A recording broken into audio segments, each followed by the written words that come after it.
Assalamu alaikum guys, and welcome to Smile to Jannah. A lot of people have been messaging me to make a video about what's going on in Kashmir. Before I begin, here's a quick background. Indian administered Kashmir is a Muslim majority area, which is under Indian rule.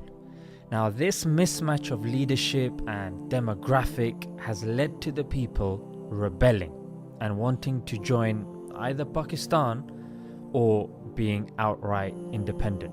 Either way, being against the Indian rule. Now this has made the area very unstable, causing India to employ a whopping 500,000 troops, making it one of the most militarized areas on the planet.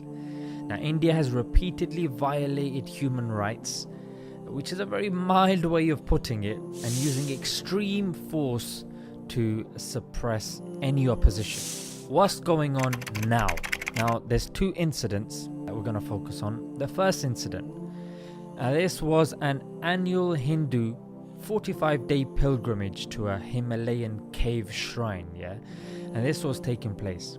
So India claimed that it received intelligence suggesting an attack on these pilgrimage routes, and so asked all of the pilgrims and tourists to evacuate straight away. The second incident was the Indian army said it had foiled an attempt by Pakistani militants across the border of Pakistani Kashmir and Indian Kashmir, killing several attackers. Pakistan denies this and accuses India of attacking civilians across this borderline in an area called the Neelam Valley with cluster munitions, which is in violation of international law. Again, India denies this. Now, in war, the first casualty is truth. Someone's clearly lying and using this to further their agenda. Now, they know that the international community can't verify who it is, and it's going to be India's word against Pakistani's word. So in the end, it's going to come down to the strength of propaganda and the influence that the country has, and that's naturally in the favor of India. One of the biggest terrorists we to counter terrorism and made to neutralize that terrorist. One terrorist has been neutralized. Terror threat, Some terrorists may have infiltrated. a terror attack from Pakistan. Those terrorists will Now let's deal with the suspicious acts which point towards a hostile takeover of some kind from India. Okay, now there's been terrorist attacks that happened in that area before, but consider the following. There's already 500,000 troops there, but an additional 10,000 have been sent. Mobile networks and the internet has been restricted, schools have been closed, curfew restrictions have been added. So people are literally shut out from the outside world, from each other. Local politicians are put under house arrest, even if they're pro-India. Okay, now let's look at the timing of all of this, Considering Pakistan is working with the US to resolve the conflict in Afghanistan, that could mean a problem for India, as that would mean Pakistan would be more focused on Kashmir. Number two, you got Independence Day that's coming up. So in the light of Independence Day, those terrorists will need to be neutralized and ensure that this time every Panchayat Ghar in the valley will be celebrating Independence Day in a very big way.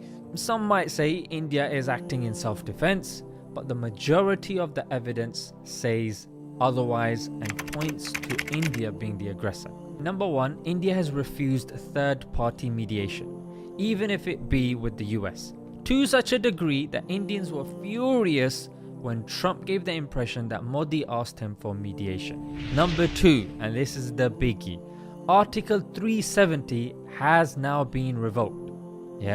And this is causing the most outrage. This was what people were worried about the most.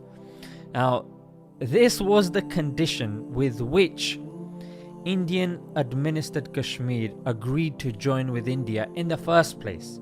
This article allowed Kashmir to have a degree of freedom and independence from India.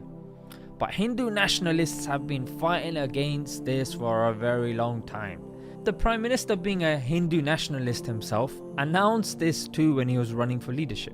So now he's just reenacting what he promised. Number three, considering the area is majority Muslim, the best bet for India would be to change the demographic.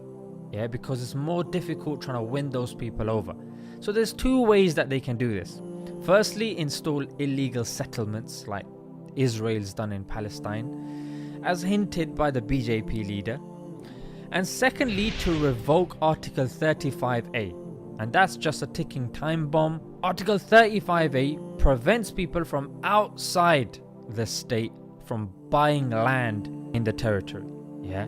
Now, naturally, when this is revoked, this would get like an influx of rich Indians literally buying out Kashmir, and that would inevitably lead it to be a part of India. When these two things are revoked, naturally there's going to be backlash from the people. So that's, you know, you got all these troops there that are there to kind of suppress any outburst, yeah, with the curfews, and you're not allowed to meet or organize any public rallies, and the borders being tightened up between India and Pakistan, so Pakistan won't be able to assist either. So it does seem like a hostile takeover. India is playing a very smart game. It's not revealing too much. It's putting its foundation in place, so when this hostile takeover happens, there's going to be very little resistance. So in this month of Dhul Hijjah, I do ask you guys to make dua for our brothers and sisters that are in Kashmir.